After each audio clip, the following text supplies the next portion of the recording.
বন্ধুরা আমার, তরুণ যুবকেরা আমার, মুসা নবীর জামানায় এমন ঘটনা ঘটেছিল, আর আমাদের নবীর আগমনের সময়তেও এমন ঘটনা ঘটেছিল। দীর্ঘদিন ধরে আকাশ থেকে পানি বর্ষণ হয় না। আরবের মানুষ যাকে তাকে যেটা সেটা খোদা বলতো, যা কিছু দেখতো একটু অন্যরকম সেটাই বলতো এটাই হলো খোদা, এটাই হলো স্রষ্টা। হে তরুণ যুবকেরা, তারা এক আল্লাহকে ভুলে গিয়েছিল, এক স্রষ্টা মাবুদকে তারা ভুলে গিয়েছিল। আরবের মানুষ মহান আল্লাহকে ত্যাগ করে দিয়ে বিভিন্নভাবে তারা অন্যায় অবিচার ও অত্যাচারে লিপ্ত হয়েছিল। কাবা শরীফের ভিতরে 360টা নিজস্ব খোদা তৈরি করেছিল। তারা নিজস্ব খোদা তৈরি করে নিজেরাই খোদা তৈরি করে এক একটা নাম দিয়েছিল। এটা হলো বিদ্যার খোদা, এটা হলো বুদ্ধির খোদা, এটা হলো পানির খোদা, এটা হলো রুজির খোদা। হে তরুণ যুবকেরা, আসলে তাদের একটা মাছি তাড়ানোর ক্ষমতা ছিল না।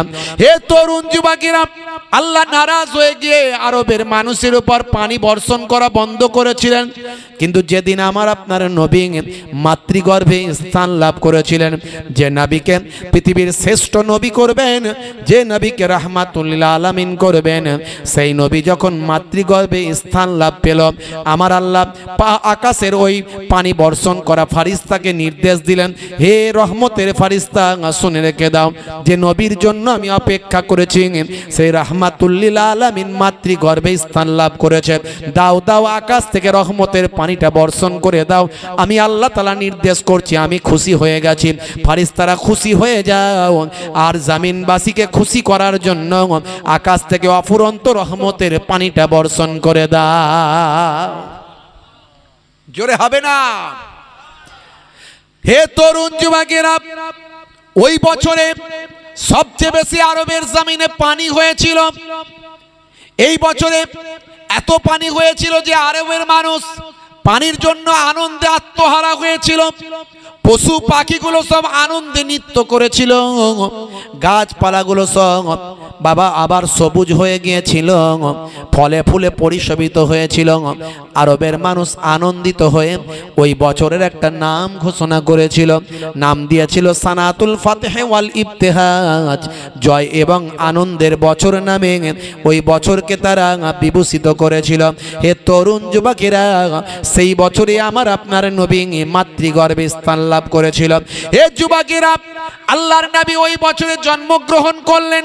চাচা দাদা আব্দুল মুত্তালিব খুশি হলেন, চাচারা সব খুশি হয়ে গেল, চাচা আবু তালিব খুশি হয়ে গেল, পশু পাখি খুশি হয়ে গেল, জিন ইনসান খুশি হয়ে গেল, ফারিস্তারা খুশি হয়ে গেল, আমার আল্লাহ স্বয়ং নিজেও খুশি হয়ে গেল।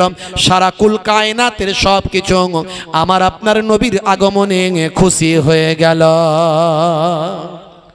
12 রবিউল আউয়ালে রহমত ওয়ালা নবী এলো রে, সাফাতের তাজ পরে জামিনে বরকত ওয়ালা নবী এলো রে ভাই এলো রে, কাউসার ওয়ালা নবী এলো রে। আল্লাহুম্মা, বারবার হাত দিও না। ওয়ালা আলি সাইয়্যিদিনা, ওই কুরাইশ বংশের ভিতরে মা আমিনার রেহেমে এলে তুমি নূর জেলে আব্দুল্লাহর ওই বাগানে। জোরে হবে না? আর জোরে হবে না? ওই কুরাইশ বংশের ভিতরে মা আমিনার রেহেমে এলে তুমি নূর জেলে আব্দুল্লাহর ওই বাগানে।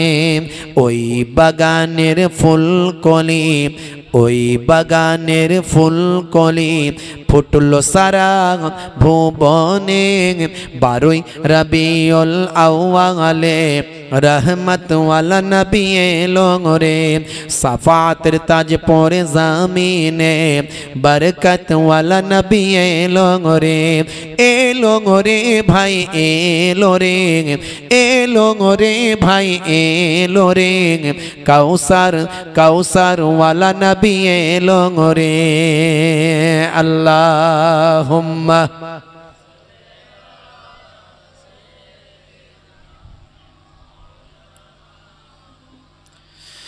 ওই রাত বলে গো প্রভু দাও না আমার মাঝেতে দিন বলে গো প্রভু দাও না আমার বুকেতে জোরে হবে না আর জোরে হবে না সুবহানাল্লাহ ওই রাত বলে গো প্রভু দাও না আমার মাঝেতে দিন বলে গো প্রভু দাও না আমার বুকেতে দিন ও রাতের মাঝেতে दिन और रातेर माझेते एलेन नबी सुबह सादेके 12 रबीउल अव्वले रहमत वाला नबी एलो रे सफातर ताज पोरे ज़मीने बरकत वाला नबी एलो रे भाई एलो रे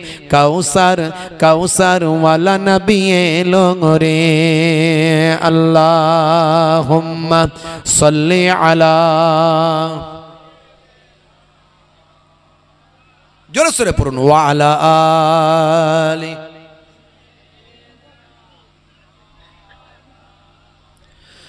ওই আকাশ বাতাস চন্দ্র তারা খুশিতে তারা মেতেছে আসমানের হুর ফারিস তারা দেখার তরে উকি মেরেছে জোরে হবে না আর জোরে হবে না ওই আকাশ বাতাস চন্দ্র তারা খুশিতে তারা মেতেছে আসমানের হুর ফারিস তারা দেখার তরে উকি মেরেছে দাদু মুতালিব খুশি হয়ে দাদু মুতালিব খুশি হয়ে মক্কাবাসীর দাওয়াত করেছে 12 রবিউল আউয়ালে रहमत वाला नबी एलो रे सफातर ताज पोरे ज़मीने बरकत वाला नबी एलो रे भाई एलो रे कौसर कौसर वाला नबी एलो रे अल्लाहुम्मा सल्ली अला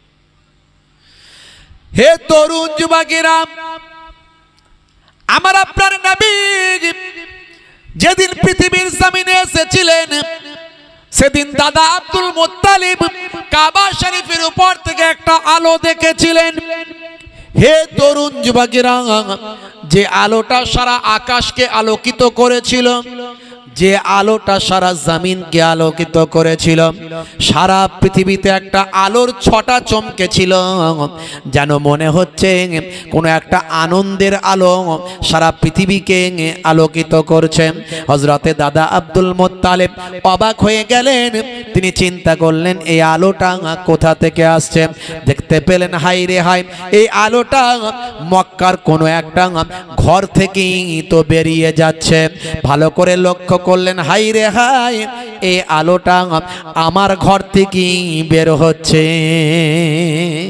জোরে হবে না বন্ধুরা আমার তরুণ যুবকেরা আমার আম্মা জান আমিনা তিনি বর্ণনা করেছিলেন দয়ার নবীর হাদিস থেকে প্রমাণ পাওয়া যায় যেদিনে দয়ার নবী পৃথিবীর জমিনে এসেছিলেন আমার আল্লাহ কুদরতি নূর আলো মা আমিনা থেকে আমার আল্লাহ এমন বিচ্ছুরিত ঘটিয়েছিলেন আম্মা জান আমিনা বলেছিলেন সেই আলোতে আমি সেই শাম সিরিয়ার বড় বড় অট্টালিকা প্রাসাদগুলো আমি দেখতে পেয়েছিলাম।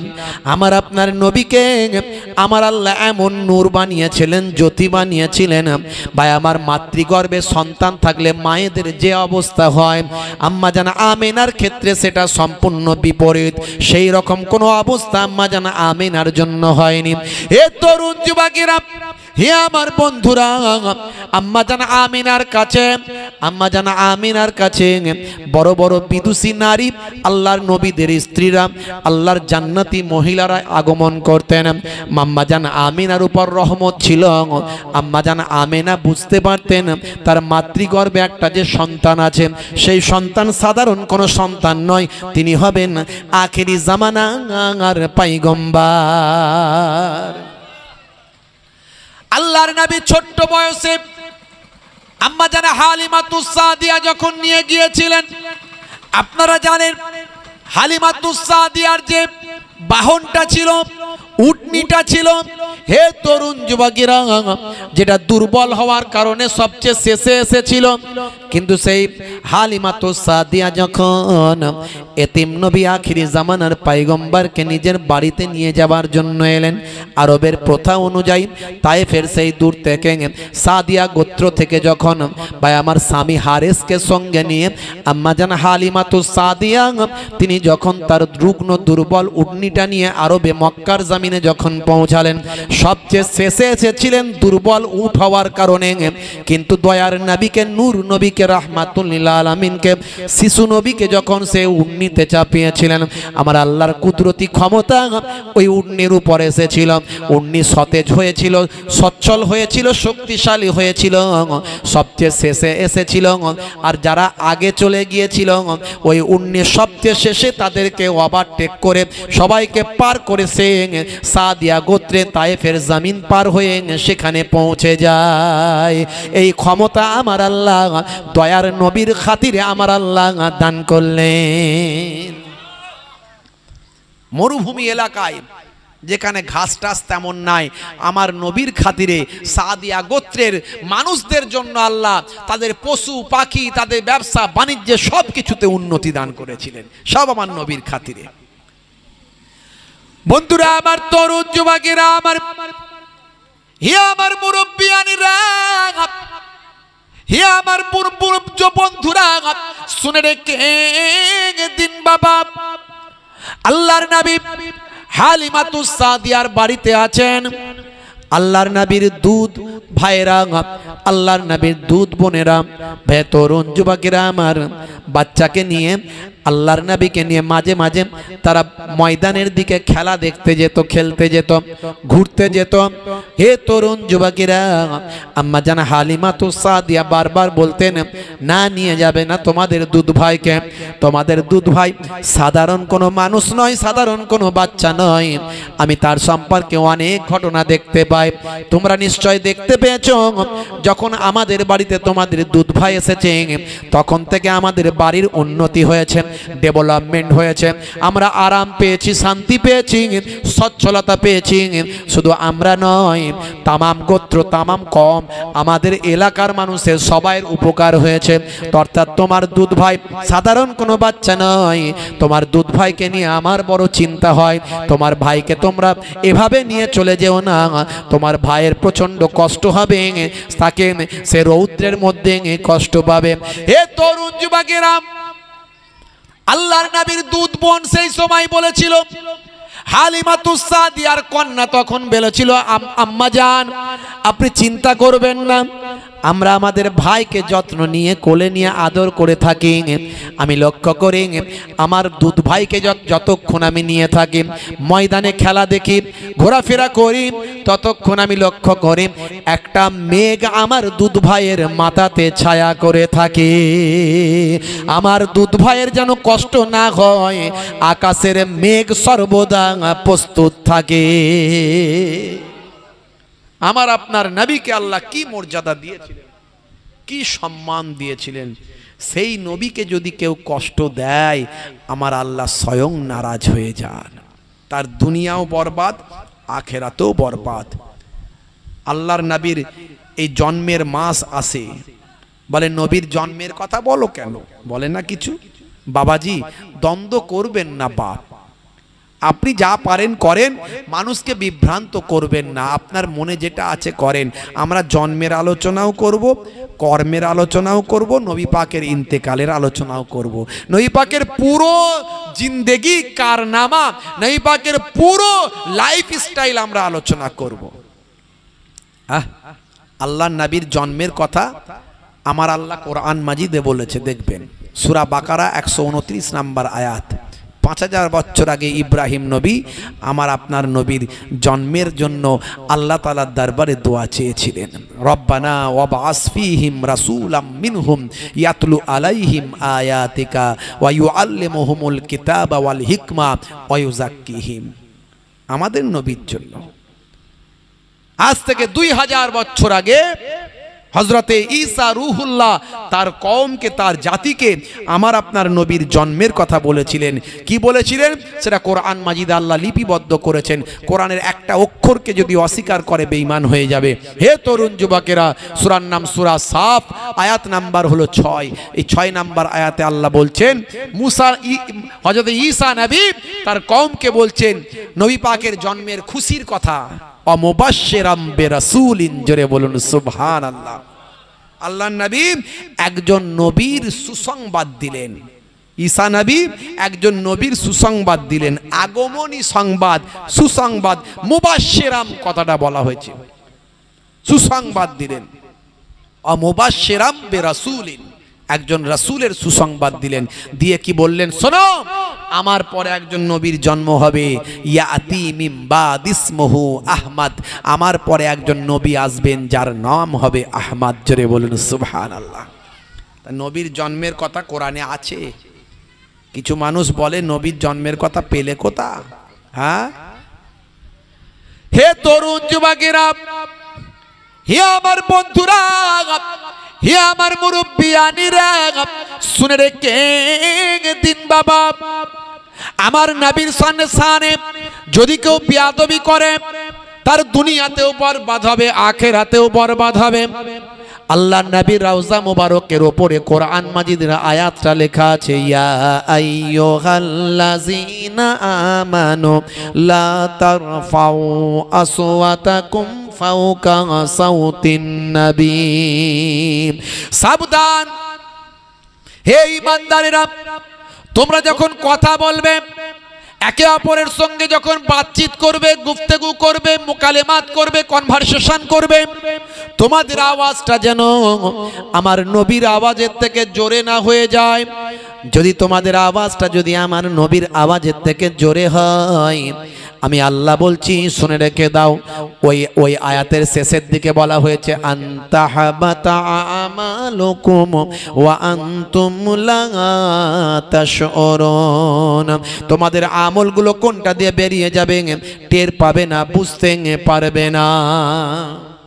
নবীর শানে সামান্য বেয়াদবি আল্লাহ সহ্য করবেন না। তাই আল্লাহর নবীর শানে যখন কথা বলবেন, সম্মানের সঙ্গে কথা বলতে হবে, আদবের সঙ্গে কথা বলতে হবে।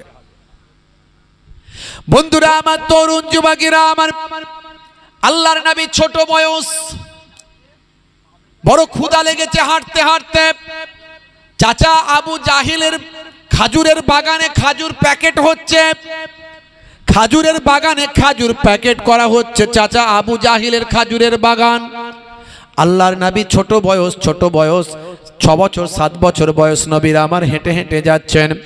চিন্তা করলেন, হাই রে হাই, বড় ক্ষুধা লেগেছে, চাচার খাজুরের বাগানে খাজুর প্যাকেট হচ্ছে, একটু যাই চাচাকে বলি, চাচা দুটো খাজুর দাও। বলতে পারে না, পারে না, কি গো? হ্যাঁ, হে তরুণ যুবকেরা, আবু জাহেল তার আসল নাম হলো আবুল হেকাম, জ্ঞানের পিতা, কিন্তু তার সারাটা জীবন এমন জীবন যাপন করেছে, কাজ করেছে। আল্লাহর নবী এক সময় বলেছিলেন, ও আবুল হেকাম নয়, আবু জাহেল। ওই আবু জাহেল তার লাকাব হয়ে গেল মূর্খের পিতা সে হয়ে গেল। হে তরুণ যুবকেরা, হে আমার বন্ধুরা, ছোট্ট বয়স নবী আমার যখন বললেন চাচা দুটো খাজুর আমাকে দেন, বড় ক্ষুধা লেগেছে। এমন সময় চাচা বললেন খাজুর দিতে পারি, ওই যে দেখছো আমার গোলাম খাজুর প্যাকেট করছে, ওই খাজুরের প্যাকেটটা বস্তাটা আমার বাড়িতে পৌঁছে দাও। আমার বাড়িতে যদি খাজুরের প্যাকেটটা বস্তাটা পৌঁছে দাও, আমি তোমাকে দুটো খাজুর দেব। এতিম নবী আমার তাই করলেন। আহারে আহারে, আমার আল্লাহ নারাজ হলেন। এতিম নবী দুটো খাজুর চেয়েছিল, খাজুর না দিয়ে তুমি বস্তা বওয়ানোর জন্য তাকে নির্দেশ দিলেন। হে তরুণ যুবকেরা, আল্লাহর নবী সেই সময় গোলামের কাছে গেলেন, সার্ভেন্টের কাছে গেলেন, ওই চাকরের কাছে গেলেন। আবু জাহিলের চাকর সার্ভেন্ট, তার কাছে গিয়ে বললেন চাচা বলল বস্তাটা বাড়িতে পৌঁছে দিতে, দাও আমাকে তুলে দাও। তখন সেই গোলামের মনে দয়া হলো, আহারে বাবা বাচ্চা তুমি কি পারবে? তুমি কি এই বস্তাটা তুমি বাড়িতে নিয়ে যেতে পারবে? অনেক ভারী। আর এতিম নবী, দয়ার নবী, নূর নবী, রাহমাতুল লিল আলামিন বললেন বাবা আপনি আমার মাথাতে চাপিয়ে দেন। চাচা বলেছে এটা বাড়িতে পৌঁছালেন তবেই তো নাকি দুটো খাজুর দেবেন। আমার মাথায় চাপিয়ে দিন, আমি চেষ্টা করব বাড়িতে পৌঁছে দেওয়ার, ইনশাআল্লাহ আমি বাড়িতে দিয়ে আসব। হে তরুণ যুবকেরা, এতিম নবী আমার অনেক কষ্ট করে একটা খাজুরের বস্তা ছোট্ট বয়সে বহন করে ওই চাচা আবু জাহিলের বাড়িতে পৌঁছে দিলেন।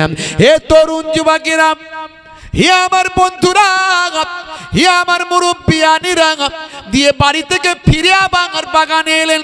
চাচা আবু জাহিলকে বললেন চাচা যান, সুন্দরভাবে বাড়িতে পৌঁছে দিয়ে এসেছি, আপনি বলেছিলেন পৌঁছে দিলে তবে দুটো খাজুর দেবেন। দিন দিন এবার আমাকে দুটো খাজুর দিন, বড় ক্ষুধা আমাকে লেগেছে। এমন সময় চাচা আবু জাহিল একটা খাজুর দিল আর একটা দিল না। দয়ার নবী বললেন চাচা যান, আর একটা তো দেবার কথা, দুটো খাজুর তো দেবেন বলেছিলেন। সেই সময় আবু জাহিল এ কথা শুনে আল্লাহর নবীকে একটা ছোট মাসুম নবী এতিম নবীকে একটা জোরে থাপ্পড় মেরে দিল। এই থাপ্পড়ে আকাশ বাতাস সব স্তব্ধ হয়ে গেল। দয়ার নবীকে একটা থাপ্পড় মেরে দিল, দয়ার নবীকে কত কষ্ট দিল। কি নবী, কি রাসূল, সেই নবীকে এতটা কষ্ট দিয়ে দিল ছোটবেলায় আবু জাহিল। আল্লাহর আকাশ বাতাস যেন সব থেমে গেল, সব স্টপ হয়ে গেল। আকাশ বাতাস যেন সব স্টপ হয়ে গেল, বন্ধ হয়ে গেল। আহারে, দয়ার নবীকে আঘাত করে দিয়েছে। বন্ধুরা আমার, তরুণ যুবকেরা আমার, দয়ার নবী আমার মনটা বড় খারাপ। সেই সময় আল্লাহর নবী, আল্লাহ রাসূল সেই সময় মনটা খারাপ করে পাহাড়ের তলদেশে চলে গেছেন। এদিকে গোলাম তার মনিবকে সে খবর দিচ্ছে, মনিব হে আমার মনিব শুনে রেখে দেন, জেনে রেখে দেন, আপনি কি জানেন যত বস্তা আমরা খাজুর সব জড়ো করেছি, সব খাজুরগুলো আর খাজুর নাই। যতগুলো বাগানে এখনো আমাদের খাজুর ছিল সেই খাজুরগুলো আর খাজুর নাই। সব এক একটা খাজুরগুলো সব ছোট ছোট সব পাথরে পরিণত হয়েছে। হে তরুণ যুবকেরা, এতিম নবীর মনে দুঃখ লেগেছে। আমার আল্লাহ সহ্য করলেন না, আবু জাহিলের যত খাজুর ছিল সব পাথরে পরিণত করে দিলেন। দয়ার নবী আমার পাহাড়ের তলদেশে মন মারা করে বসে আছেন, আল্লাহর দরবারে দোয়া চাইছেন, বসে আছেন। আহা, হাই রে হাই, হাই রে হাই, আজ যদি আমার আব্বা হায়াতে থাকতেন, আজ যদি আমার জননী মা হায়াতে থাকতেন, তাহলে আমার চাচা আবু জাহিল আমাকে থাপ্পড় মারতে পারতো না। ওদিকে চাচা ভাই আমার দাদা আব্দুল মুত্তালিব তিনি খোঁজাখুঁজি শুরু করে দিয়েছেন, কোথায় গেল কোথায় গেল। চাচা আবু তালেব খোঁজাখুঁজি শুরু করে দিয়েছে, কোথায় গেল কোথায় গেল। হে তরুণ যুবকেরা, এমন সময় দয়ার নবীকে তারা পাহাড়ের তলদেশ থেকে বুঝিয়ে সুজিয়ে গায়ে মাথায় হাত বুলিয়ে আবার বাড়িতে ফিরিয়ে নিয়ে এলেন। আমার নবীর সামান্য বেয়াদবি আমার আল্লাহ সহ্য করবেন না। হে রাসূল তোমায় ভালোবাসি অন্তরে শুধু মুখে না জান্নাতের আশায় নয় হে রাসূল জাহান্নাম কেউ ডরি না। নবীকে পেয়ে গেলে আবার কিসের জান্নাত কিসের জাহান্নাম? কথা ঠিক না ভুল? আরে নবীর জন্যই তো সবকিছু। নবীকে যদি আমরা পাই আর আমাদের জান্নাত জাহান্নাম আর চিন্তা নাই, আমার নবী তো জান্নাত। জোরে বলুন সুবহানাল্লাহ। জোরে হবে না? জোরে হবে না? হে রাসূল তোমায় ভালোবাসি অন্তরে শুধু মুখে না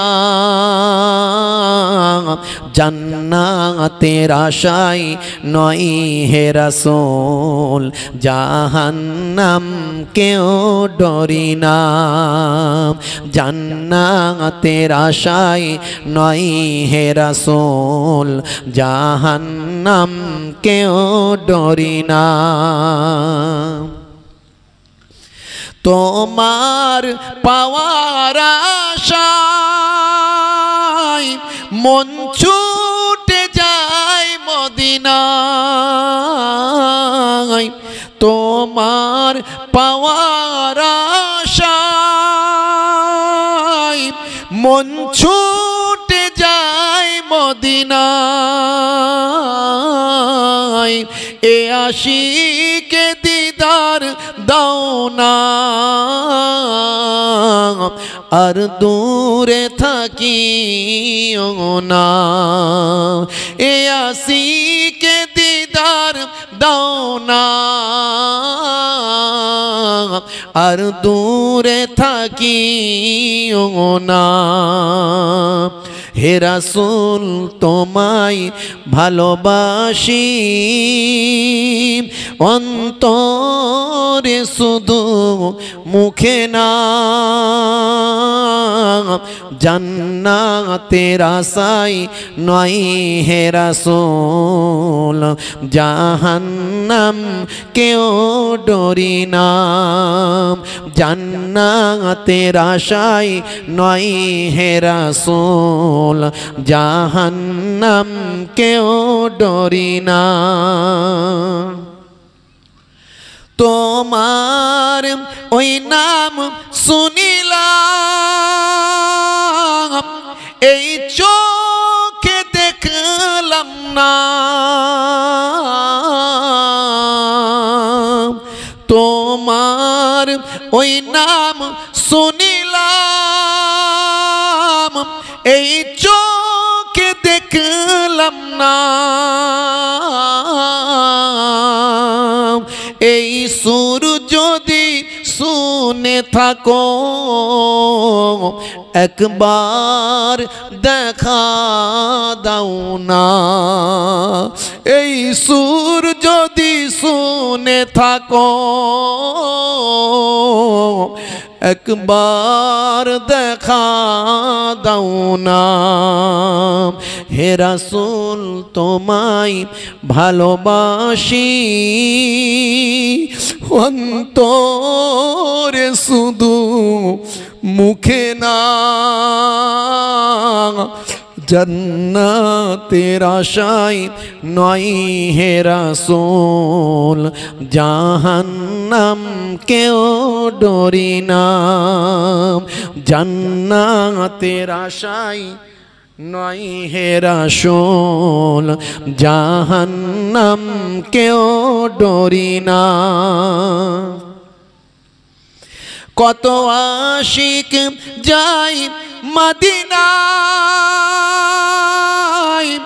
তবরাও যায় আতহার কত আশিক যায় মদিনায়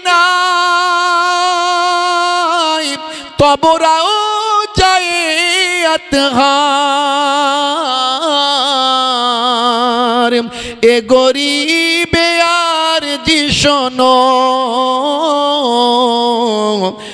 মোর খাবে দেখা দাও না, এ গরিবে আর জি শোনো, মোর খাবে দেখা দাও না। হে রাসূল তোমায় ভালোবাসি, অন্তরে শুধু মুখে না, জান্নাতের আশায় নয় হে রাসূল, জাহান্নাম কেউ ডরি নাই, জান্নাতের আশায় নয় হে রাসূল, জাহান্নাম কেউ ডরি না। আল্লাহুম্মা সাল্লি আলা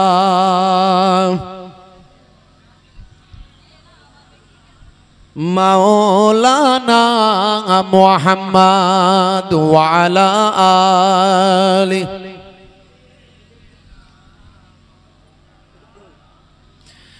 সেই দয়ার নবী আপনাকে আমাকে অনেক ভালোবাসেন বাপ, সেই নবীর তরিকা ছেড়ে দেবেন না, সেই নবীর সুন্নত ভুলে যাবেন না, সেই নবীর নির্দেশকে ছেড়ে দেবেন না। আজ বেঁচে আছেন, কাল থাকবেন না, কবে চলে যাবেন, কিন্তু সেই নবীর সুপারিশ সাফাতি ছাড়া কায়ামতে আর কারো সুপারিশ সাফাতি কাজে লাগবে না। আমার আল্লাহ কিছু কিছু মানুষকে অনুমতি দেবেন, পরে দেবেন অনুমতি। কিছু আলেমে হাক্কানি, কিছু হাফেজে কোরআন, কিছু ওলিয়ে কামেল, তাদেরকে অনুমতি দেবেন, তারা পরে কিছু সুপারিশ করতে পারবে, কিন্তু প্রথম অবস্থায় কোনো নবীরও সুপারিশ করার ক্ষমতা থাকবে না, একমাত্র আমার নবীর। জোরে বলুন সুবহানাল্লাহ। সেই নবীর সুপারিশ সাফাতি পেতে গেলে আপনাকে সেই নবীর নির্দেশ মানতে হবে, নামাজ ছেড়ে দেবেন না বাপ। যে নামাজের জন্য আমার আপনার নবী সারাটা জীবন ধরে অন্যায়ের বিরুদ্ধে প্রতিবাদ করেছেন, সারাটা জীবন ধরে কষ্ট পেয়েছেন, যে নবীর শত শত হাজার হাজার সাহাবায়ে কেরাম নিজেদের জীবন পর্যন্ত চলে গেছে নামাজকে প্রতিষ্ঠা করার জন্য, কারণ বেদিনেরা নামাজ পড়তে দিত না। আমার নবী নামাজে দাঁড়িয়েছে, নবীর পিঠের উপর উটের নাড়ি ভুঁড়িগুলো সব চাপিয়ে দেওয়া হয়েছে, আমার নবী কত কষ্ট পেয়েছে, তবুও নামাজ নবী আমার ছেড়ে দেননি, আস্তে আস্তে সিজদা থেকে উঠেছেন। এত অত্যাচার নবীর উপর করা হয়েছে, এত জুলুম করা হয়েছে, সেই নামাজকে তারপরও আমার নবী প্রতিষ্ঠা করেছেন। ইন্তেকালের সময় আল্লাহর নবী দুটো কথা বলে ইন্তেকাল করেছে। দয়ার নবী আমার বললেন, আসসালাত আসসালাত আসসালাত, হে আমার উম্মতেরা নামাজ নামাজ নামাজ, নামাজ ছেড়ে দিও না, নামাজ ত্যাগ করো না। মুসলমানের ছেলে সেই নবীর দেওয়া নামাজ গেল ভুলে। হে মুসলমানের ছেলে, নায়ক গায়ক নায়িকা গায়িকার ভক্ত হলেন, বিশ্ব নবীর ভক্তের খাতা থেকে নামটা কেটে দিলেন। হে তরুণ যুবকেরা, নামাজ ছেড়ো না, বিশ্ব নবীর সুন্নত ভুলে যেও না। নামাজের যখন সময় হবে, মসজিদে যখন আজান দেওয়া হবে, সেই নবীর ভালোবাসার কথা তোমার কি মনে পড়বে না? সেই আল্লাহ তাআলার রহমত কি তোমার হৃদয়ে আসবে না? তুমি নামাজে দাঁড়িয়ে যাবে, সিজদায় চলে যাবে।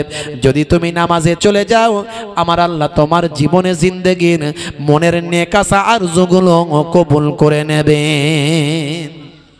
মুয়াজ্জিনকে দিয়ে আল্লাহ বারবার বলাচ্ছেন, হে মুয়াজ্জিন বলে দাও, মুয়াজ্জিন বলে দাও, যদি নামাজে আসে আমি আল্লাহ তাকে কামিয়াবি দান করে দেব।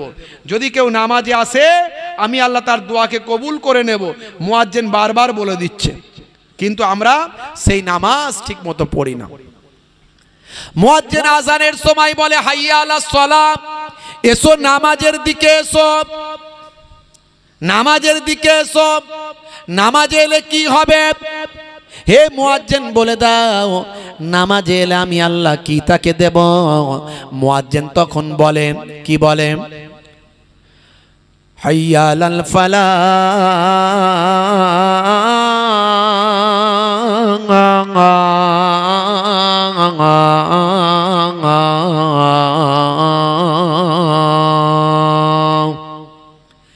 নামাজে এলে আমি আল্লাহ তোমাকে কামিয়াবি দান করে দেব। জোরে বলুন সুবহানাল্লাহ। যদি তুমি কামিয়াবি পেতে চাও তাহলে নামাজে এসে সিজদায় দাঁড়াও। হে তরুণ যুবকেরা, যদি তুমি সফলতা পেতে চাও নামাজে এসে সিজদায় দাঁড়াও। যদি তুমি চাকরিতে প্রমোশন পেতে চাও নামাজে এসে সিজদায় আমি আল্লাহকে আমার কাছে আমার অফিসে নামটা লেখাও। যদি তুমি ফসলে বরকত পেতে চাও, সবজি ফসলে যদি তুমি কামিয়াবি পেতে চাও, চাষবাসে ডেভেলপমেন্ট করতে চাও, নামাজে এসে সিজদায় গিয়ে আমি আল্লাহর অফিসে নামটা লেখাও। যদি তুমি ব্যবসায় ডেভেলপমেন্ট করতে চাও তাহলে নামাজে এসে সিজদায় গিয়ে আমি আল্লাহর অফিসে নামটা লেখাও। যদি তুমি বিপদ মুক্ত হতে চাও তাহলে আমি আল্লাহকে যদি জানাতে চাও নামাজে এসে সিজদায় গিয়ে আমি আল্লাহর অফিসে নামটা লেখাও।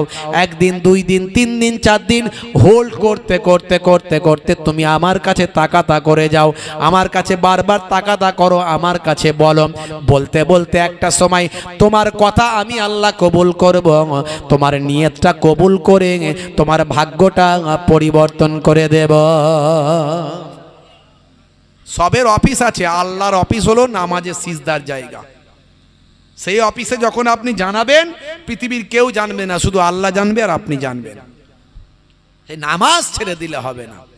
বান্দা নামাজ পড়ো আঁকড়ে ধরো, ছেড়ো না নামাজ এই জীবনে, করো না কাজা হবে যে সাজা, দোজখ ঠিকানা আখিরাতে, দোজখ ঠিকানা আখিরাতে। ফজর গেল ঘুমে ঘুমে, জোহর বেলাতে কাজ, আসর গেল তাসার আড্ডায়, মাগরিব হেলা ফেলায়। বান্দা নামাজ পড়ো আঁকড়ে ধরো, ছেড়ো না নামাজ এই জীবনে, করো না কাজা হবে যে সাজা, দোজখ ঠিকানা আখিরাতে, দোজখ ঠিকানা আখিরাতে। এই আখিরাতে জাহান্নামের ঠিকানা থেকে আল্লাহ রাব্বুল আলামিন যেন আমাদের হেফাজত করুন, বলুন আল্লাহুম্মা আমিন। হে তরুণ যুবকেরা, হে আমার বন্ধুরা, শুনে রেখে দিন বাবা, জেনে রেখে দেন, আরবের মানুষগুলো অন্যায় অত্যাচার পাপাচারে লিপ্ত ছিল। আমার আল্লাহ আসমানে রহমতের দরজায় তালা মারতে বললেন। যিনি পানির দায়িত্বে আছেন যে ফারিস্তা, তাকে বললেন পানির তালাটা, রহমতের দরজায় তালাটা মেরে দাও, যেন পানি আর এক ফোঁটা পৃথিবীর মাটিতে নাজিল না হয়। দীর্ঘদিন ধরে মাসের পর মাস, বছরের পর বছর আকাশ থেকে এক ফোঁটা পানি আর পৃথিবীর জমিনে আসে না। হে তরুণ যুবকেরা, পৃথিবীর মানুষ পানির জন্য হাহাকার করতে লাগলো। চাষবাস হয় না, সব কিছু ক্ষেত খামার নষ্ট, পশু পাখিগুলো পানির জন্য হাহাকার করতে লাগলো, মানুষগুলো পানির জন্য হাই পানি করতে লাগলো। কত রকমের সিস্টেম মানুষ করে পানি না হলে, কথা ঠিক না বল? মুসলমানরা আমরা কি করি? পানি না হলে আলেম ওলামাদের নিয়ে বলি, হুজুর পানি হচ্ছে না, একটু কি হবে? বলে আমার নবী যখন পানি হতো না তখন ইস্তেসকার নামাজ পড়তেন, ময়দানে গিয়ে 2 রাকাত নামাজ সবাইকে নিয়ে পানির জন্য আল্লাহর কাছে দোয়া চাইতেন। আমার নবী যখন দোয়া চাইতেন আমার আল্লাহর দরবারে দোয়াটা কবুল হয়ে যেত। আমার আপনার নবী দোয়া চাওয়ার পরে আল্লাহর দরবার থেকে, আকাশ থেকে রহমতের পানিটা বর্ষণ হতো। জোরে হবে না? অনেক সময় আমরা দেখি পানি হচ্ছে না, ব্যাঙের বিয়ে দেয়, বলে ব্যাঙের বিয়ে দিলে পানি হবে। আছে না নাই? কি জি? তাহলে বিভিন্ন রকম সিস্টেম আছে। কেউ ব্যাঙের বিয়ে দিলে বলে পানি হবে, কেউ বলে ওই করলে পানি হবে, কেউ বলে এই করলে পানি হবে। আর আমরা যারা মুসলমান, আমাদের নবী যা করেছেন সেটা করি, আমরা ইস্তেসকার নামাজ পড়ি। কথা ঠিক না ভুল? হ্যাঁ। তবে মানুষ যখন বেশিরভাগ পাপে লিপ্ত হয়ে যায় তখন আল্লাহ নারাজ হয়ে যায়, আল্লাহ নারাজ হয়ে যায়। এর প্রমাণ আমরা আগেও পাই মুসা নবীর জামানায়। হে তরুণ যুবকেরা, দীর্ঘদিন ধরে আকাশ থেকে পানি হচ্ছে না। এমন সময় মুসা নবীর দরবারে বেশ কিছু মানুষ এসে বলল, হুজুর বেয়াদবি নেবেন না, দীর্ঘদিন তোকে ধরে আকাশ থেকে পানি হচ্ছে না, রহমতের পানি আকাশ থেকে নাজিল হচ্ছে না, মানুষগুলো পানির জন্য হাহাকার করছে, পশু পাখিগুলো মারা যাচ্ছে, গাছপালাগুলো সব জ্বলে পুড়ে হলুদ হয়ে যাচ্ছে। ও আল্লাহর নবী মুসা কালিমুল্লাহ, আপনি একটু ব্যবস্থা করুন। হযরতে মুসা কালিমুল্লাহ তার ভক্ত শিষ্যদের নিয়ে বললেন, চলো চলো একটু ময়দানে গিয়ে ইস্তেসকার নামাজ পড়ে আল্লাহর দরবারে মোনাজাত করি। বন্ধুরা আমার, তরুণ যুবকেরা আমার, হে আমার মুরব্বিয়ানিরা, হে যুবকেরা, মুসা নবী আল্লাহর দরবারে মোনাজাতের জন্য, নামাজের জন্য ময়দানে গেলেন। ভক্ত ভালোবাসার মানুষদের নিয়ে 2 রাকাত নামাজ পড়লেন। ইস্তেসকার নামাজটা আদায় করে সালাম ফিরিয়ে আল্লাহ তাআলার দরবারে দোয়া চাইলেন। মুসা নবীর সঙ্গে আল্লাহ তাআলার কথা হতো, কথা ঠিক না ভুল? এরই জন্য মুসা নবীকে বলা হয় কালিমুল্লাহ। মুসা নবীকে কি বলা হয়? কালিমুল্লাহ, আল্লাহর সঙ্গে কথা বলেন। হে তরুণ যুবকেরা, ইব্রাহিম নবীকে বলা হয় খলিলুল্লাহ। খলিল মানেও বন্ধু। ইব্রাহিম নবী আল্লাহর বন্ধু। হযরতে ঈসা নবীকে বলা হয় রুহুল্লাহ। আদম নবীকে বলা হয় সাফিউল্লাহ। হে তরুণ যুবকেরা, আর আমার আপনার নবীকে বলা হয় হাবিবুল্লাহ। হাবিব মানেও বন্ধু, খলিল মানেও বন্ধু, রাফিক মানেও বন্ধু। কিন্তু হাবিব বন্ধু আর রাফিক বন্ধু, হাবিব বন্ধু আর খলিল বন্ধু, এর মধ্যে অনেক পার্থক্য আছে। হে তরুণ যুবকেরা, হে আমার মুরব্বিয়ানিরা, খলিল বন্ধু মানে, তার মানে আল্লাহ তাকে যা ভালোবাসেন তিনি আল্লাহকে তার থেকেও বেশি ভালোবাসেন। এটা হচ্ছে খলিল বন্ধুর মধ্যে পার্থক্য। আর হাবিব বন্ধুর সঙ্গে পার্থক্য, হাবিব বন্ধু যাকে বলা হয়, আল্লাহ যতটা ভালোবাসেন নবীও ততটা ভালোবাসেন। জোরে হবে না? তাহলে আমার নবীর সঙ্গে অন্য নবীদের পার্থক্য এটা। আমার নবী হলেন হাবিবুল্লাহ। হে তরুণ যুবকেরা, হে আমার বন্ধুরা, হে মুরব্বিয়ানেরা, শুনে রেখে দিন বাবা, হযরতে মুসা কালিমুল্লাহ এমন সময় আল্লাহ তাআলার সঙ্গে কথা বলতে লাগলেন, দোয়া চাইতে লাগলেন, আল্লাহ আমার উম্মতদের মাঝখানে তুমি পানি দাও। দীর্ঘদিন ধরে পানি দাও না আল্লাহ, কেন? পানি না হওয়ার কারণে আমার উম্মতেরা পানির জন্য পেরেশান আছে। আকাশ থেকে পানি না হওয়ার কারণে পশু পাখি সব মারা যাচ্ছে, গাছপালাগুলো সব শুকিয়ে হলুদ হয়ে গেছে, খাদ্যের অভাব দেখা দিয়েছে, খরা দেখা দিয়েছে, মানুষগুলো পানির জন্য হাহুতাশ করছে। আমার আল্লাহ তুমি পানি দাও। মুসা নবী যত পানির জন্য দোয়া করেন, আমার আল্লাহ তত রৌদ্র সূর্যের তাপকে আরো বাড়িয়ে দেন। সূর্যের তাপ আরো বেড়ে যাচ্ছে। মুসা নবী বলছেন, আল্লাহ এটা কেমন কথা? আমাকে তো আপনি নবী বানিয়েছেন, পয়গম্বর বানিয়েছেন, আমার সঙ্গে কথা বলেন, আমার এত সম্মান দিয়েছেন, আর আমি এত মানুষকে নিয়ে আপনার কাছে দোয়া চাইছি, আপনি দোয়া কবুল করা তো দূরের কথা, আমি যত দোয়া চাইছি যত সূর্যের তাপ আরো বাড়িয়ে দিচ্ছেন। আমি বলছি মেঘ দাও, পানি দাও, আর আপনি বলছেন রোদ নাও, সূর্যের তাপ নাও। এটা কেমন কথা? আমার সম্মান কিছু থাকবে?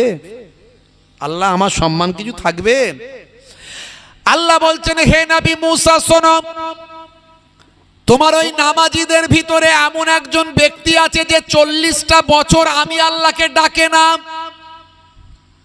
40টা বছর ধরে আমি আল্লাহকে স্মরণ করে না, আমি আল্লাহর একদিনের ইবাদত করে না। ওই ব্যক্তি যতক্ষণ তোমার নামাজীদের লাইনে থাকবে, তোমার দোয়া আমি আল্লাহ কবুল করব না। মুসা নবী এমনি রাগী মানুষ, কথা ঠিক না? এমনি রাগী মানুষ। মুসা নবী যখন জানতে পেরে গেলেন যে এর ভিতরে একজন লোক আছে। মুসা নবী দাঁড়িয়ে উঠে, এই কে আছো, বেরিয়ে যাও। এরকম লোক আছে না নাই বলেন? এই জলসার মজলিসে মাতাল এসেও বসে, মাঝে মাঝে বসে না, বসে না কি জি? সারা জীবন ধরে এক ওয়াক্তের নামাজ পড়ে না, কিন্তু জলসার মজলিসে বসে থাকে। তাহলে আল্লাহ সেই মজলিসের দোয়া কবুল করবে তো? করবে। আমার নবীর জন্য সব ছাড়, জোরে বলেন সুবহানাল্লাহ। আমার নবীর জন্য উম্মতে মুহাম্মাদির সব ছাড়, জোরে বলুন সুবহানাল্লাহ।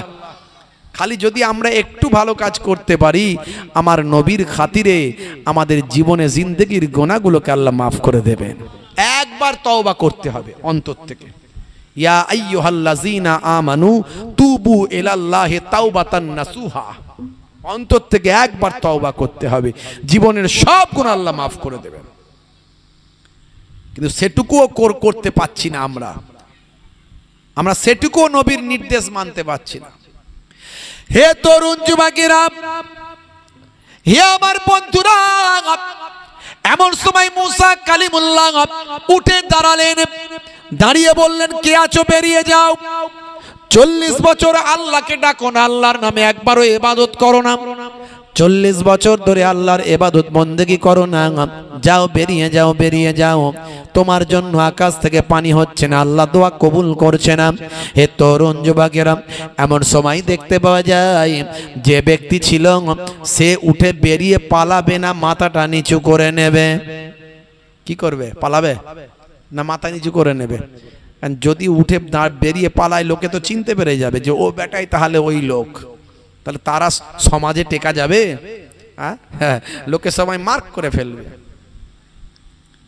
বন্ধুরা আমার, তরুণ যুবকেরা আমার, সে মাথা নিচু করে নিল। মুসা নবী বেশ কয়েকবার বললেন, সে আর কোনো মাথা উঁচু করছে না, মাথা নিচু করে বসে আছে। হে তরুণ যুবকেরা, হে আমার মুরব্বিয়ানেরা, মুসা নবী বলছেন, কে আছো, বেরিয়ে যাও। কয়েকবার বলতে না বলতে তাকে যখন বলছেন বেরিয়ে যাও, এমন সময় আকাশ থেকে কালো মেঘ হয়ে গেল, ঝরঝর ঝরঝর করে অফুরন্ত পানি বর্ষণ হলো। মুসা নবী বলেন, আল্লাহ এটা কেমন কথা? এই মাত্র তুমি বললে একজন মানুষ আছে যে 40টা বছর ধরে তোমাকে ডাকেনি, সে যতক্ষণ থাকবে আকাশ থেকে পানি হবে না। আর আমি তাকে বেরিয়ে যেতে যখন বলছি, তুমি তখন পানি দিলে, বিষয়টা কি একটু খুলে বলো। হে তরুণ যুবকেরা, মুসা কালিমুল্লাহ বললেন, যার জন্য আমি পানি দিচ্ছিলাম না, এখন আমি তার জন্যই পানি দিলাম। মুসা নবী বললেন, আল্লাহ একটু ক্লিয়ার করে বললে বড় বুঝতে পারতাম। এমন সময় আল্লাহ বললেন যে ওই ব্যক্তি ছিল, সে সঙ্গে সঙ্গে তোমার কথা শুনে আমার কাছে ইস্তেগফার করল, তওবা করল, আমার কাছে গুনাহ মাফির জন্য কাঁদতে লাগলো। সে আমাকে বলতে লাগলো, আল্লাহ এই সময় যদি আমাকে বেরিয়ে যেতে হয়, দুনিয়ার মানুষের কাছে আমি মুখ দেখাতে পারবো না, আমার সম্মান নষ্ট হবে। হ্যাঁ, এটা সত্য, 40টা বছর ধরে তোমাকে আমি একবারও ডাকি না, তোমার ইবাদত বন্দেগী আমি একবারও করি না, কিন্তু আজকে আমি তোমার কাছে তওবা করছি, যদি তুমি আমার সম্মানটা বাঁচিয়ে দাও, তাহলে সারাটা জীবন ধরে আমি তোমার এবার ইবাদত শুরু করে দেব। আজকের দিনে তুমি আমাকে বাঁচিয়ে দাও মাবুদ। এই বলে সে কাঁদতে লাগলো। তার তওবাকে আমি আল্লাহ কবুল করে তৎক্ষণাৎ আকাশ থেকে পানি বর্ষণ করলাম। দেখেছেন? মদিনা দিদার দাও গো শাহে মদিনা, আরশের মেহমান করেছেন আল্লাহ, এত শান এত মান মলিওয়ালা। ও গো মদিনাওয়ালা, ও গো মদিনাওয়ালা, করো করুণা দিদার দাও গো শাহে মদিনা দিদার দাও গো শাহে মদিনা নবী রওজা শরীফ দেখে মন ভরে না দিদার দাও গো শাহে মদিনা দিদার দাও গো শাহে মদিনা আল্লাহুম্মা সাল্লি আলা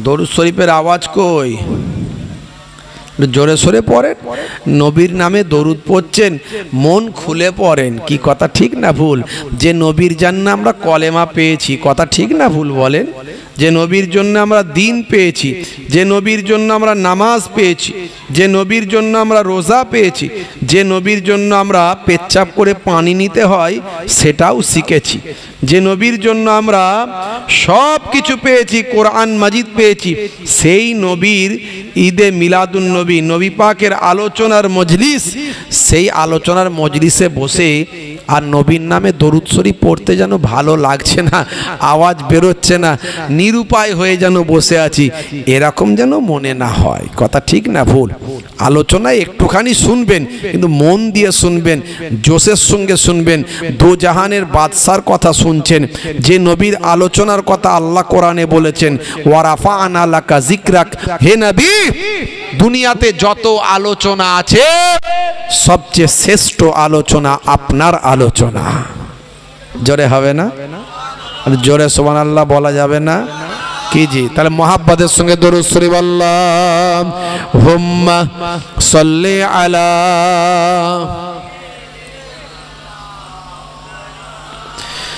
ওয়া আলা আলিহি দুনিয়া সুন্দর মানুষ সুন্দর আসমান সুন্দর জমিন সুন্দর সুন্দরে সুন্দরে পাল্লা জানি না কত সুন্দর তুমি আল্লাহ জানি না কত সুন্দর তুমি আল্লাহ জানি না কত সুন্দর তুমি আল্লাহ জানি না কত সুন্দর তুমি আল্লাহ ঝর্ণা ছুটে চলে কে বেকে পৃথিবীর পথে কত ছবি একে ঝর্ণা ছুটে চলে কে বেকে পৃথিবীর পথে কত ছবি একে ঝর্ণা ছুটে চলে একে বেকে পৃথিবীর পথে কত ছবি একে নদীর কলতানে সাগরের গর্জনে নদীর কলতানে সাগরের গর্জনে নদীর কলতানে সাগরের গর্জনে ঢেউয়ে ঢেউয়ে দেয় পাল্লা জানি না কত সুন্দর তুমি আল্লাহ জানি না কত সুন্দর তুমি আল্লাহ জানি না কত সুন্দর তুমি আল্লাহ জানি না কত সুন্দর তুমি আল্লাহ আল্লাহুম্মা সাল্লি আলা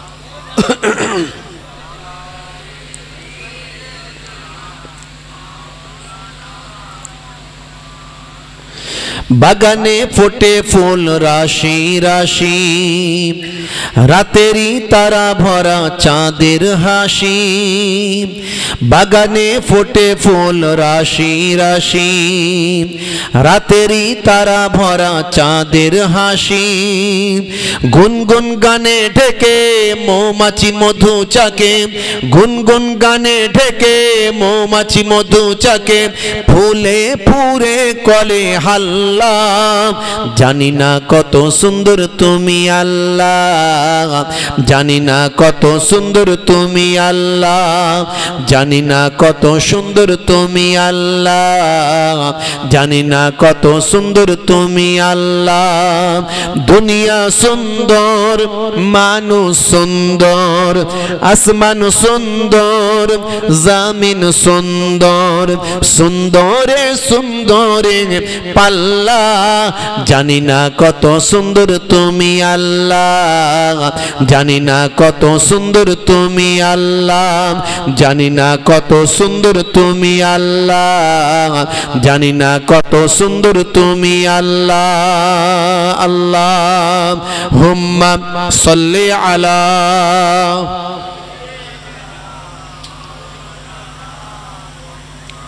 ওয়া আলা আলিহি। وقال الله تعالى في كلامه المجيد والفرقان الحميد لقد كان لكم في رسول الله أسوة حسنة। একটু পাখাটাকে ওই কোণ থেকে আমার দিকে নিতে হবে, পাখাটাকে কোণ। وقال الله تعالى في كتابه مخبرا ومكروا ومكر الله والله خير الماكرين. والنبي صلى الله عليه وسلم سبع تجري للعبد بعد موته وهو في قبره: من علم علما أو كسر نهرا أو حفر بيرا أو غرس نخلا أو بنى مسجدا أو ورث مصحفا أو ترك ولدا يستغفر له بعد موته إلى آخر الحديث، أو كما قال عليه الصلاة والتسليم. وقال النبي صلى الله عليه وسلم: من تمسك بسنتي عند فساد أمتي فله أجر 100 شهيد إلى آخر الحديث، أو كما قال عليه الصلاة والسلام. وقال النبي صلى الله عليه وسلم: سباب المسلم فسوق وقتاله كفر إلى آخر الحديث، أو كما قال عليه الصلاة والتسليم. শ্রদ্ধেয় সম্মানীয় আজকের সভার সভাপতি, মঞ্চে উপবিষ্ট সম্মানীয় ওলামা হযরত, আমার অত্যন্ত প্রিয় মানুষ, ভালোবাসার মানুষ, আপনাদের এলাকার সব উজ্জ্বল নক্ষত্র, যোগ্য যোগ্য আলেম আল্লাহ করে সামনে বসে আছেন আমার পিতৃতুল্য বাপজিরা, মুরব্বিয়ানেরা, স্নেহের বাচ্চারা, দূর দূরান্তে অবস্থিত আছেন, এখনো যারা বাড়িতে অপেক্ষা করছেন। বাপ, প্রত্যেক দিন তো আর এরকম ওয়াজের মাহফিল পাবেন না। আর আমি মোহেব্বুল্লাহ হুসাইনি, ফুরফুরা শরীফ ছোট হুজুর পীর কেবলা রহমাতুল্লাহ আলাইহের মেয়ের ছেলে নাতি, মায়াপুর পিন্নগরী হুজুর পীর কেবলা রহমাতুল্লাহ আলাইহের ছেলের ছেলে পোতা, দুই দিক থেকে, এদিকে সিদ্দিকে আকবরের নাসাবনামা আর ওইদিকে শেরে খোদা আলী পর্যন্ত নাসাবনামা, আপনাদের পীরের ঘরের আওলাদ। আমি মোহেব্বুল্লাহ হুসাইনি প্রতিদিন আসবো না। কি বাবা, আসবো? প্রতিদিন আসবো না। তা একদিন আল্লাহ আনিয়েছেন, মুসাফির হালাতে আছি, বহু দূর থেকে এসেছি অনেক কষ্ট করে। আমার ভাই বললেন, শুনেছেন আপনারা, আমি একটা উচ্চ মাধ্যমিক হাই সেকেন্ডারি স্কুলে শিক্ষকতার দায়িত্বে আছি, প্রায় 17 বছর হয়ে গেল। বেশ কয়েকবার টিচার ইনচার্জের দায়িত্বও সামলাতে হয়েছে। তো যাই হোক, সেগুলো আর পারি না, সম্ভব হয়নি। কিছু সময়ের জন্য অনেক বাধা বিপত্তি, বিভিন্ন রকম সোশ্যাল অর্গানাইজেশনের সঙ্গে যুক্ত থাকি, আপনারা জানেন, অনেকে খোঁজ খবর রাখেন। এসে আল্লাহ হাজিরা দিয়েছেন, কিছু সময়ের জন্য আলোচনা করব। যারা দূর দূরান্তে আছেন বাপ, দেরি না করে, আমি আপনি জানি না এই দুনিয়া হলো ক্ষণস্থায়ী, পরকাল হলো চিরস্থায়ী। আমার আল্লাহ কোরআন মাজিদের ভিতরে বললেন, বাল তুসিরুনাল হায়াতাদ দুনিয়া ওয়াল আখিরাতু খায়রুম ওয়া আবকা। এই দুনিয়া হলো তোমাদের জন্য অল্প দিনের বাপ। আজ বেঁচে আছো, কাল থাকবে গ্যারান্টি নাই। 3 দিন পরে কেউ খবর রাখবে না, 4 দিন পরে মানুষ ভুলে যাবে আস্তে আস্তে। কিন্তু তোমার কবরে তোমাকে জবাব দিতে হবে। হয় রুহটা ইল্লিনের মকামে চলে যাবে, আর না হলে রুহটা সিজ্জিনের মকামে চলে যাবে। হে তরুণ যুবকেরা, হে আমার বন্ধুরা, শুনে রেখে দিন বাবা, জেনে রেখে দেন হে মুসলমান, কিছু সময়ের জন্য জান্নাতের বাগানে যদি বসেন, আপনার জীবনটা পরিবর্তন কে। কিছু সময়ের জন্য জান্নাতের বাগানে যদি বসেন, আপনার আমার জীবন জিন্দগিটা বদলে দিতে পারেন কে। হে তরুণ যুবকেরা, হে আমার মুরব্বিয়ানেরা, আল্লাহর নবী সোনার জবানে বললেন, শোনো হে দুনিয়ার মানুষ, শুনে রেখে দাও, আমি দয়ার নবী তোমাদের জানিয়ে দি বাবা, তাদারিসুল ইলম, ইলমের দার্স নাও, ফিল লাইলে, রাতের বেলা, সাআতান, 1 ঘন্টা। 1 ঘন্টা যদি দিনের তালিম নাও, রাতের বেলা যদি ওয়াজ নাসিহাত খানা শোনো, কোরআন হাদিসের বয়ানটা যদি রাতের বেলা শোনো, 1 ঘন্টা, অনলি 1 আওয়ার, যদি 1 ঘন্টা আপনি ওয়াজে মাহফিলে যদি আপনি বসেন, যদি খোলা অন্তর থেকে পরিবর্তনের নিয়ত করে বসেন, হে তরুণ যুবকেরা, ওই 1 ঘন্টার তালিমটা কি মর্যাদা, কি সম্মান! আমার আপনার নবী সোনার জবানে বললেন, খায়রুম মিন আহিয়াইহা।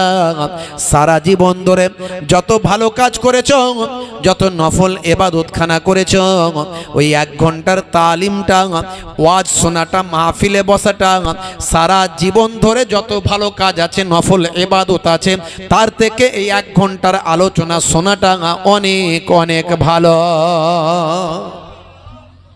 বুঝতে পারছেন?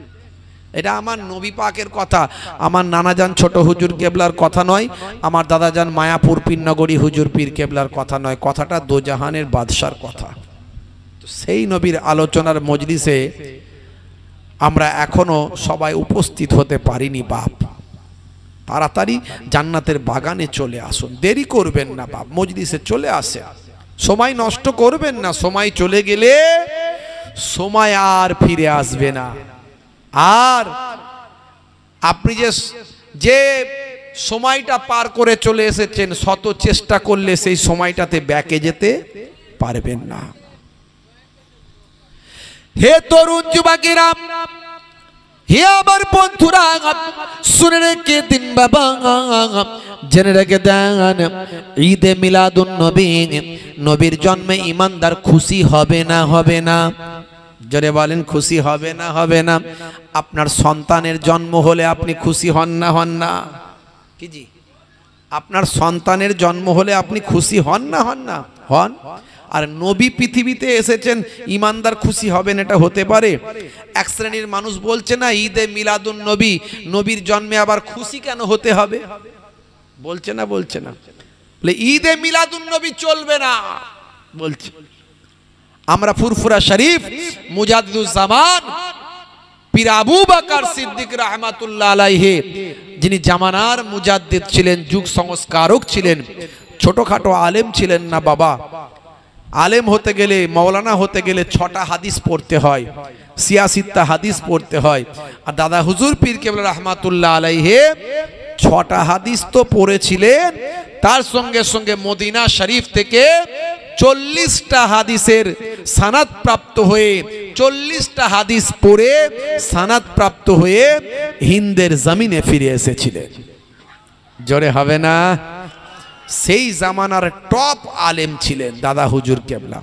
তাই বসিরাট হুজুরের মতো এত বড় মাওলানা, এত বড় আলেম দাদা হুজুর পীর কেবলাকে ওস্তাদ বলে মেনেছিলেন।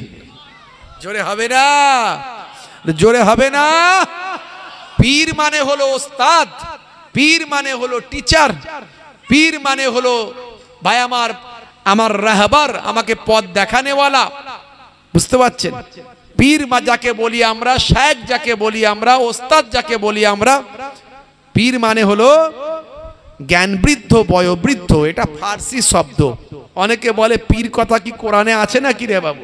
আরে বাবা, কোরআনে কি সব ভাষা থাকে নাকি? কোরআন তো আরবি ভাষায়। তোমার মাথায় কি বুদ্ধি শুদ্ধি কিছু নাই নাকি?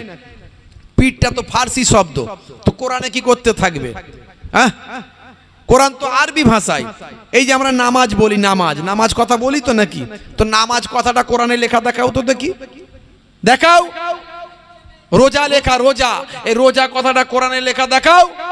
এগুলো তো আরবি শব্দ নাই, কোরআনে পাবে কোথায়?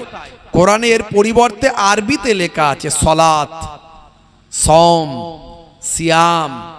আর পীর কথা কোরআনে লেখা নাই, লেখা আছে মুর্শিদ, ওলি। জোরে বলুন সুবহানাল্লাহ। বুঝতে পারছেন বাপ? এখন বিতর্ক, অনেক রকমের কথা, দল মত, হ্যাঁ, কত রকমের দল মত। আখেরি জামানা, ইমান বাঁচানো বড্ড মুশকিল ভাবছি আমার।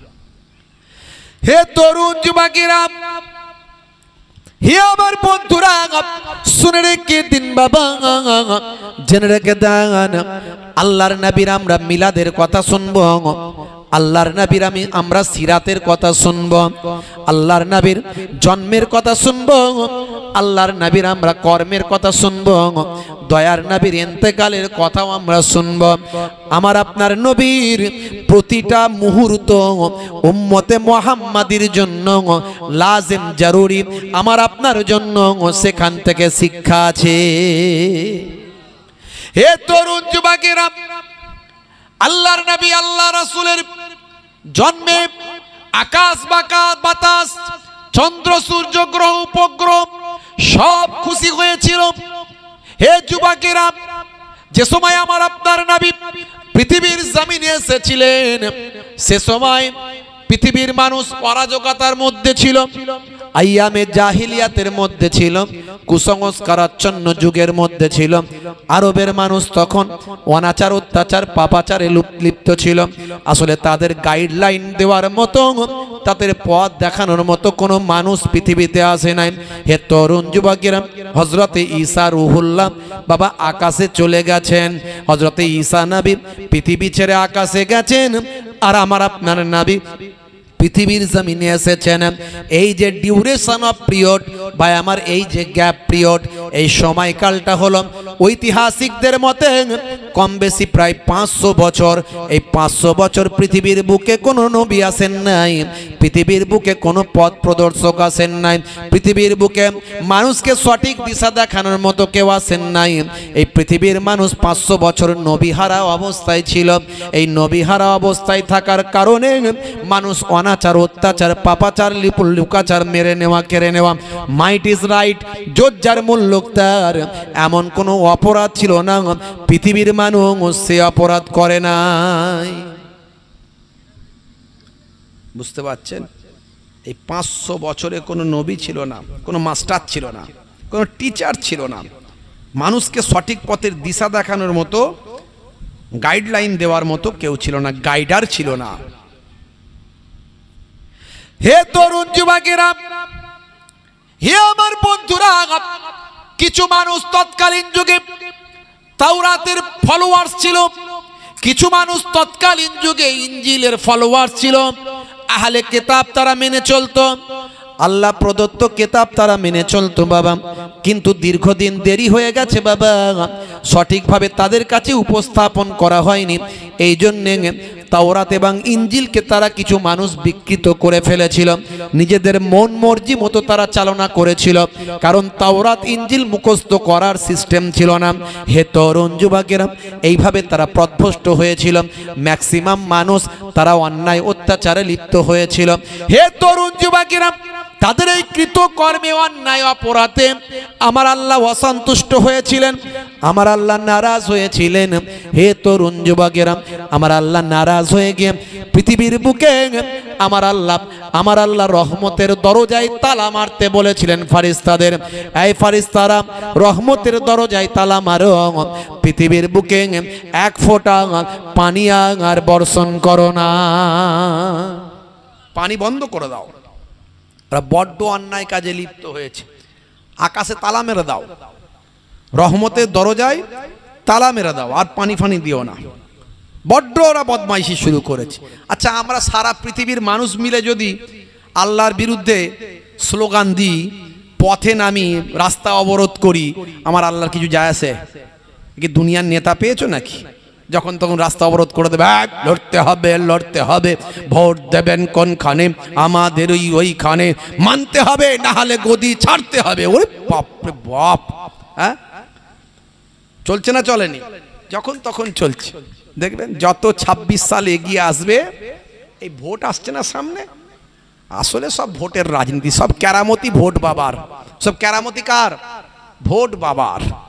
কি করলে ভোট পাওয়া যাবে? মানুষ মারলে যদি ভোট পাওয়া যায়, মানুষ মেরে দাও। হ্যাঁ ভাই আমার, রাস্তায় যদি অবরোধ করলে ভোট পাওয়া যায়, অবরোধ করে দাও। হ্যাঁ, তারপরে যদি এই পার্টির লোক ওই পার্টির লোককে মারলে যদি ভোট পাওয়া যায়, তাই করে দাও। তারপরে যদি মাদ্রাসা ভেঙে দিলে ভোট পাওয়া যায়, মাদ্রাসা ভেঙে দাও। হ্যাঁ, দেখছেন না, এখানকারের কেউ মন্দিরে গিয়ে আঘাত করে দিচ্ছে, কেউ মাদ্রাসায় গিয়ে আঘাত করে দিচ্ছে।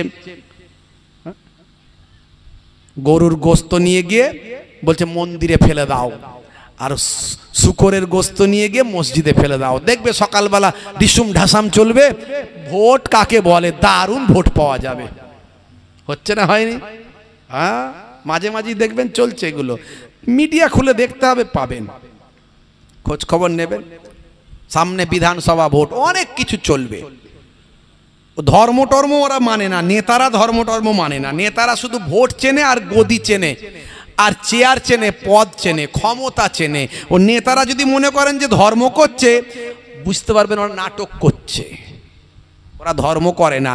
আজ দেখবেন গোল টুপি জুব্বা পরে, সাদা পাঞ্জাবি পরে, একবারে ভাই আমার সুফি দরবেশ হয়ে দেখবেন ওরা নামাজও পড়ে নিচ্ছে, আবার রোজার সময় ইফতারিতেও চলে যাচ্ছে। সেখানে গিয়ে একবারে যেন মনে হচ্ছে বিরাট বড় রোজাদার রে বাবু, কোথা থেকে এলো, আকাশ থেকে নাজিল হলো নাকি? হ্যাঁ, দেখবেন। আবার মুসলিম নেতাকে দেখবেন পুজোর সময় গিয়ে সেখানে গিয়ে ফিতে কাটছে, ঢোল বাজাচ্ছে, গড় করছে, সেখানে গিয়ে ঠাকুরের কাছে প্রণাম করছে, ঠাকুরের কাছে গিয়ে বাবা ঠাকুর রক্ষে করো করে দিচ্ছে। আসলে এরা কোনো ধর্মের লোক নয়, এদের ওসব কিছু মনে হয় না। এরা একটাই চিন্তা করে, ঠাকুরের কাছে গিয়ে যদি আমি একটু মাথা নত করি, কি মসজিদে গিয়ে গিয়ে আমি একটু নামাজ পড়ে নিই, কি রোজার সময় গিয়ে আমি একটু ইফতার করে নিই, ভোট যদি আমার ওতে হয় তো ওটাই আমি করব। বুঝতে পারছেন? আর আমরা মনে মনে করছি, ও দাদা আমার ঠিক আছে, দাদা দিদি আমার ঠিক আছে। কথা ঠিক না ভুল? আসলে সব ভোটের খেলা বাপ। এই 26 সাল আসছে, দেখবেন কত কি হবে। খালি আমাদেরকে ঠিক থাকতে হবে। আমরা মাথা গরম করলেই বিপদ, ওরা মাথা গরম করানোর চেষ্টা করবে আমাদের। ওরা চাইবে মাথা গরম হোক, কিন্তু আমাদের মাথা গরম করলে আপনি কার বিরুদ্ধে মাথা গরম করবেন? আপনি কার সঙ্গে মারামারি করবেন? যার সঙ্গে আপনার দুবেলা দেখা হয়, উঠতে বসতে চলতে ফিরতে, যার সঙ্গে আপনার দেখা হয়, বাজারে গেলে দেখা হবে, তাকে আপনি আজকে মারবেন, একদিন তার সঙ্গে আপনার বন্ধুত্ব হবে, আবার কথা হবে। সেদিন আপনি নিজেকে ক্ষমা করতে পারবেন তো? আপনার মনে হবে না, ইস আমি কেন সেদিন এই ভাইয়ের গায়ে হাত তুলেছিলাম? মনে হবে না? হবেই হবে, হবেই হবে। আর এই ভারতবর্ষের মাটি, এই বাংলার মাটি, হিন্দু মুসলমান আমরা হাজার হাজার বছর ধরে একে অপরের সঙ্গে মিলেমিশে বাস করি। সেদিনই তো দেখলাম একজন হিন্দু ভাইয়ের কিডনি, দুটো কিডনি খারাপ হয়ে গেছে, তার বন্ধু ছিল একজন মুসলিম ভাই, কেউ কিডনি দেয়নি। তার ওই প্রাণের বন্ধু মুসলিম ভাই দেখলো আমার দুটো কিডনি তো সব সময় লাগে না, একটা আমাদের কিডনি থাকে কি, আল্লাহ কুদরতি স্টক দিয়েছেন আমাদের, একটা খারাপ হলে একটা কাজে লাগবে। তা আমার তো দুটো কিডনি ভালো আছে, আমার ওই বন্ধুকে আমার একটা কিডনি দিয়ে দিই। ইন্টারনেটে দেখবেন বেরিয়েছিল, পেপার পত্রিকা নিউজে খবর হয়েছিল। বারাসাতের ওখানে একটা মসজিদ আছে, ওই গ্রামে কোনো মুসলমান নাই। যখন ভারত বাংলাদেশ ভাই আমার যখন ওই বিনিময় প্রথা হয়েছিল, এদেশের লোক ওদিকে ওদেশের লোক এদিকে এসেছিল, তখন ওইখানকার যত মুসলিম ছিল সব বাংলাদেশে চলে গিয়েছিল, কিন্তু মসজিদটা রয়ে গিয়েছিল। বারাসাতের এক সম্ভ্রান্ত হিন্দু পরিবার, তারা বলছেন মহান স্রষ্টার ঘর আমরা তো নষ্ট হতে দিতে পারি না, আমরাই দেখাশোনা করি, আমরাই এখানে একজনকে দিয়ে আজানের ব্যবস্থা করেছি, দূর থেকে মানুষজনকে বলেছি তোমরা এসে নামাজটা পড়বে, আমরা রং করি, আমরা দেখাশোনা করি। একটা হিন্দু পরিবার মসজিদকে টিকিয়ে রেখে দিয়েছে। এটাই বাংলা, এটাই ভারতবর্ষ। কিছু মানুষ ধর্মের রাজনীতি করে সামান্য গদির জন্য, চেয়ারের জন্য, বাবা আজ আছে কাল থাকবে না বাবা। কত নেতা মন্ত্রী এলো আর গেল, নাম নিশানা কোনো খবর নেই আছে বাপ। আজ তুমি সামনে পেছনে গাড়ি নিয়ে ভঁ ভু করে যাচ্ছ, একদিন তোমার খবর থাকবে না। যখন তোমার ক্ষমতা থাকবে না, তখন তোমাকে রিক্সাওয়ালা রিক্সায় করে নিয়ে যাবে, সারা দুনিয়ার লোক তাকিয়ে তাকিয়ে দেখবে, ওই দেখো যাচ্ছে রিক্সায়, আজ আর ক্ষমতা নাই। একমাত্র মহান স্রষ্টা প্রদত্ত ক্ষমতা অর্জন করো সারা জীবন। মৃত্যুর পরেও খাজা গরিব নওয়াজ তিনি কবরে পড়ে আছেন। পৃথিবীর বিখ্যাত বিখ্যাত ব্যক্তিরা, নেতা মন্ত্রী লিডার জমিদার ভাই আমার, কত বিদেশি ব্যক্তি, হিন্দু মুসলমান সবাই খাজা গরিব নওয়াজের দরবারে যায়। সেখানে গিয়ে খাজা গরিব নওয়াজের দরবারে ওসিলা দিয়ে মহান স্রষ্টার কাছে প্রার্থনা করে। মুজাদ্দিদুজ্জামান দাদা হুজুর পীর কেবলা রহমাতুল্লাহ আলাইহি তিনি দুনিয়া ছেড়ে বিদায় নিয়েছেন, আজও তার সম্মান কমেনি। সারা ভারতবর্ষ সারা পৃথিবী থেকে মানুষ আসে দাদা হুজুরের দরবারে, এসে তার রওজাকে দর্শন করে, তাকে সম্মান প্রদর্শন করে তারা চলে যায়। আজও তারা মরেও সম্মানিত। জোরে বলুন সুবহানাল্লাহ। এই ক্ষমতা হলো চিরস্থায়ী, আর দুদিনের ক্ষমতা কোনো দাম নাই বাপ। তাই ক্ষমতা দুদিন পেয়েছেন, ভালো কাজে লাগান। কথা ঠিক না ভুল? এমন কাজ করুন যাতে মানুষ তোমাকে সারা জীবন মনে রাখে যে হ্যাঁ একটা লোক বাবা নেতা ছিল আমাদের ওখানে। হয়নি, ইসলাম ছেড়ে দিয়ে ওলি হয়নি, দিন ছেড়ে দিয়ে ওলি হয়নি। আল্লাহর ওলিদের ভালোবাসুন, নামাজি হয়ে যান বাপ, নামাজি হয়ে যান। সেই নবীর সুন্নতকে আমল করুন, সেই নবীর সুন্নতকে আঁকড়ে ধরুন। সেই সুন্নত আপনাকে আপনাকে কবরের আযাব থেকে বাঁচিয়ে দেবে। হ্যাঁ, আমার নবীর সুন্নতের কথা আমি অনেক বলেছি। ইন্টারনেট সার্চ করবেন, আমার 20-25 হাজার বক্তব্য আছে, একটা দুটো নয়। আমি সেখানে একটা একটা করে সুন্নতগুলোকে বলেছি, আল্লাহর নির্দেশগুলোকে বলেছি। আমি বলার চেষ্টা করেছি কোরআনে যা বলা হয়েছে একটাও অবৈজ্ঞানিক কথা কোরআনে বলা হয়নি, হাদিসে যা বলা হয়েছে একটাও অবৈজ্ঞানিক কথা বলা হয়নি। নামাজের কথা কোরআনে আছে, স্বাস্থ্য বিশেষজ্ঞরা বলছে নামাজের থেকে ভালো ব্যায়াম আর কি হতে পারে। রোজার কথা কোরআনে আছে, স্বাস্থ্য বিশেষজ্ঞরা বলছে রোজা হলো অটোফেজি। এই দীর্ঘ সময় শুকিয়ে থাকার কারণে আমাদের সজীব কোষগুলো নির্জীব নিষ্ক্রিয় কোষগুলোকে খেয়ে শরীরকে তরতাজা করছে। ক্যান্সারের মতো জীবাণু নষ্ট হয়ে যাচ্ছে। রোজা রাখলে ক্যান্সারের মতো জীবাণু পর্যন্ত প্রতিরোধ হয়ে যায়। যা ইসলামে বলা হয়েছে, ডান দিকে কাত হয়ে ঘুমাতে নবী বলেছেন। স্বাস্থ্য বিশেষজ্ঞরা বলছে বাম দিকে হার্ট থাকে, হার্টে প্রেসার পড়লে ব্লাড সার্কুলেশনে সমস্যা হতে পারে, তাই ডান দিকে কাত হয়ে ঘুমানো উচিত। 1450 বছর আগে আল্লাহর নবীর কথাগুলোকে আজকের যুগেও স্বাস্থ্য বিশেষজ্ঞরা বিজ্ঞানীরা প্রমোট করছে। জোরে বলুন সুবহানাল্লাহ। বন্ধুরা আমার, কত কথা বলবো, কত এরকম উদাহরণ দেবো, অনেক উদাহরণ দিয়েছি। নবীর সুন্নত ভুলে যাবেন না। যখন খাবেন চেটে পুচে খাবেন, খাবার নষ্ট করবেন না, নবীর কথা। আর আজকে মানুষ বলছে খাদ্যের অপচয় করো না। এখন মানুষ বলছে খাদ্যের অপচয় করো না। পৃথিবীর একটা বড় অংশের মানুষ অনাহারে দিন কাটায়, আর আপনি খাদ্যের অপচয় করছেন। হাই সোসাইটির মানুষ হয়েছেন। হ্যাঁ, 1450 বছর আগে নবী বলছেন তোমার যতটা ক্ষুধা লাগবে তুমি মনে করবে এতটা খেতে পারবে, সেই খাবারটাকে 3টে ভাগে ভাগ করে নেবে। 2 ভাগ খাবে না, 1 ভাগ খাবে। এক ভাগ খাবার দেবে, এক ভাগ পানি দেবে, এক ভাগ খাবারে ভর্তি করবে, এক ভাগ পানি খেয়ে ভর্তি করবে, আর এক ভাগ ফাঁকা রেখে দেবে। তাহলে তোমার হজম শক্তি ঠিকঠাক কাজ করবে। 1450 বছর আগে স্বাস্থ্য বিশেষজ্ঞ আমার নবী হলেন পৃথিবীর শ্রেষ্ঠ স্বাস্থ্য বিশেষজ্ঞ।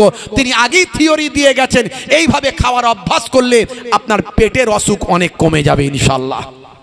দেখছেন আমার নবী কি বলেছেন? সেই নবী সুন্নতগুলোকে পালন করুন। সবচেয়ে বড় সুন্নত, যে সুন্নতটা কবরে গেলে দেখা যাবে, সেটা হলো মুখের দাড়ি। আমার ওয়াজ শুনে লোকে তো বলে, দূর বাবু এত ওয়াজ নাসিহাত করে লোকে হেদায়েত হচ্ছে না। অনেকে আমাকে প্রচুর মানুষ ফোন করে, হুজুর আপনার ওয়াজ শুনে আমি হেদায়েত হয়েছি। কেউ বলে আমি নামাজি হয়েছি, কেউ বলে আমি নেশামুক্ত জীবনযাপন করছি, কেউ বলে আমি দাড়িওয়ালা হয়েছি, কেউ বলে আমি সুন্নত মেনে চলছি, কেউ বলে আমার চরিত্রকে বদলে ফেলেছি, মানুষের সঙ্গে ভালো ব্যবহার করি। আমাকে আজকে হিন্দু, মুসলিম, খ্রিস্টান, জৈন, বৌদ্ধ সবাই আমাকে স্যালুট করে, রেসপেক্ট করে। আমি বললাম, হ্যাঁ, তুমি যদি নবীর আদর্শে নিজের জীবনকে গড়তে পারো, তোমাকে সবাই স্যালুট করবে, দুনিয়াতেও কামিয়াবি পাবে, আখেরাতেও কামিয়াবি পাবে। সেই নবীর সুন্নত হলো মুখের দাড়ি। দাড়ির মধ্যেও সায়েন্স আছে, আমি এর আগে বলেছি, আজ আর বলবো না। জি হ্যাঁ, মুখের দাড়ি, বড় দাড়ি রাখতে, মুহিবুল্লাহ হুসাইনের মতো দাড়ি রাখতে যদি অসুবিধা মনে হয়, ছোট হলেও রাখুন। এখন তো দাড়ি ফ্যাশন। বিরাট কোহলি দাড়ি রেখেছে, হরভজন সিং দাড়ি রেখেছে, লিওনেল মেসি দাড়ি রেখেছে, হাসিম আমলা তো সুন্নতি দাড়ি রেখেছে, মঈন আলী খান তো সুন্নতি দাড়ি রেখেছে, কত নেতা মন্ত্রী, খেলোয়াড়, প্লেয়ার সবাই দাড়ি রাখছে। এখন দাড়ি হয়ে গেছে মুখের সৌন্দর্য। 1450 বছর আগে ইসলামের নির্দেশ হলো মুখে দাড়ি রাখা, আর আজকে সেটা সারা বিশ্বের মানুষ প্রমোট করছে। একটু ভাবুন, তাহলে আপনি সেই ইসলাম মাননেওয়ালা নবীর উম্মত বলে দাবি করছেন, মুখে দাড়ি রাখেননি। বড় দাড়ি রাখতে যদি লজ্জা মনে হয়, অসুবিধা মনে হয়, আপনি ছোট হলেও রাখুন, কিন্তু কোন নেতা মন্ত্রী, খেলোয়াড়, প্লেয়ার রেখেছে বলে নয়, নবীর সুন্নত বলে নিয়ত করে রাখুন। হতে পারে এই অবস্থায় যদি আপনি মারা যান, কবরে যাওয়ার পরে মুনকার নাকির ফারিস্তা বলবে মান রব্বুকা, দেখতে পাবে মুখে দাড়ির দেখা। হতে পারে ওই দাড়িটাই তখন হবে নাজাতের জারিয়া। জোরে হবে না ভাইরা আমার? ওয়াজ লম্বা চওড়া আর নয়, অনেক সময় চলে যাবে, আলোচনা করলে তো শেষ হবে না। বাবজি আমার, আগামী বছর এই পাক মাহফিলটার জন্য একটু দান আপনাদের দিতে হবে। খুব সংক্ষেপে, 12টা তো বেজে গেছে, 12:30টার মধ্যে শেষ করার চেষ্টা করব। ভেবেছিলাম 12টার মধ্যে শেষ করব, কিন্তু হলো না।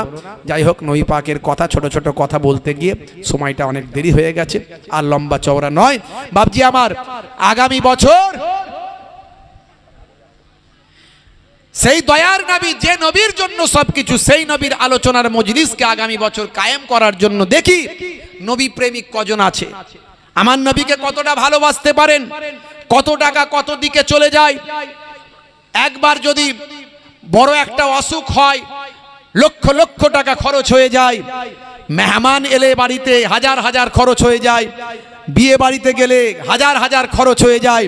দেখি আপনার গ্রামে দয়ার নবীর ইসালে সব হচ্ছে, আর এই গ্রামের আশপাশে সব ফারিস্তা আর নেককার জেনেরা এসে হাজির দিয়েছে। জোরে হবে না? সেই জান্নাতের বাগান আগামী বছর আবার কায়েম করলে আমার আল্লাহ নবীর খাতিরে এই গ্রামকে হেফাজত করবেন। নবী পাকের খাতিরে আপনার ঘরকে আল্লাহ বিপদ আপদ থেকে, মুসিবত থেকে হেফাজত করবেন। সেই যে নবীর জন্য সবকিছু, সেই নবীকে ভালোবেসে 1000 করে টাকা মাত্র আগামী বছর দেবেন, এখন নয় পরে দেবেন, নামটা শুধু লেখাবেন। আমি 8 জনকে চাইবো, 8 জন দয়ার নবীর খাতিরে 1000 করে দিয়ে যেন আল্লাহ 8টা জান্নাতের একটা যেন নসিব করে দেন। আমার বাপজি এখানে 1 নাম্বার, আমার বাপজি 2 নাম্বার, জনাব মোহতারাম আজান গাজী সাহেব, জনাব মোহতারাম আবুল সাহেব। জোরে বলুন মারহাবা, জোরে বলুন মারহাবা, নারী তাকবীর। 2 জন 1000 করে দিলেন। 3 নম্বরে কে আছেন একটু হাত তোলেন? বাপ নবী প্রেমিক দেখি, হে যুবকেরা তাড়াতাড়ি হাত তোলো, আমার আল্লাহ খুশি হয়ে যাবে। তোমার ক্যামেরায়, আল্লাহর ফারিস্তাদের ক্যামেরায় তোমার ছবি উঠবে। নবী পাককে ভালোবেসে 1000 দিয়েছো। 3 নম্বরে কে আছো বলো? তাড়াতাড়ি তাড়াতাড়ি। এই জান্নাতের বাগানে পৃথিবীর শ্রেষ্ঠ জায়গা, একটু দোয়া চাই, আল্লাহুম্মা আমিন। এই রব্বে আল্লাহ, রব্বে মাবুদ, তোমার নবীর ইসালে সব, ঈদে মিলাদুন নবী, সিরাতুন নবীর ইসালে সব, দয়ার নবীর আলোচনার মাজলিসে তোমার বান্দারা তাদের কাছে বলেছি আগামী বছর যেন এই মাহফিলটা আবার কায়েম করা যায়। অনেক টাকা পয়সা খরচা, এত বড় মাহফিল, এত মানুষ, তাদের তাবারক খাওয়ানো, তাদের মেহমানদারি, সব ব্যবস্থাপনা, ওয়াজ নাসিহাত শোনা, এত কিছু খরচা, 1000 টাকা করে 8